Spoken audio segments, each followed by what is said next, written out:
جريمة قتل مأساوية هزت ناحية الشومري جنوب محافظة بابل، حيث تحول وداع شاب لوالدته المتوجهة لأداء مناسك الحج إلى فاجعة. بعد نشوب خلاف بسيط عند عودته، تطور سريعا إلى إطلاق نار أنهى حياته في حادثة صادمة يروي تفاصيلها والد الضحية. اللي قتله ابني أولاد أخوه.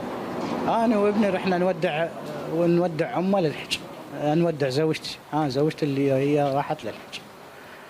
بعدين خابرناها قلنا لها رجعي، صار عندنا حادث الله ما قاسم لك. فما قدرنا نقول لها يابا ابنك انقتل، قلنا لها حادث سيارة، صعد ابنك بالسيارة وسوى حادث بس زين بعده يعني، بس الحادث شوية قوي. على مو صوندة مي لا إلها ولا عليها، يعني الصوندة لا هي غاثة المواطير ولا. ويطالب أهالي الضحية الجهات الحكومية والأجهزة الأمنية بالإسراع في إلقاء القبض على الجاني وتقديمه إلى العدالة، مؤكدين ضرورة تطبيق القانون بحقه وعدم السماح بإفلاته من العقاب، بما يضمن إنصاف العائلة واحتواء تداعيات هذه الجريمة. احنا نطالب وزير الداخلية والسيد رئيس الوزراء بالقصاص العادل ومسك الجنات ثلاثتهم، هو وأولاده، هو المحرض وهو اللي يركض وياهم بشيباته يركض وياهم، وتعالوا كتلوا ابني. وأنا أطالبهم شخصيا، أطالب وزير الداخلية شخصيا يمسكون الجنات أمام القضاء.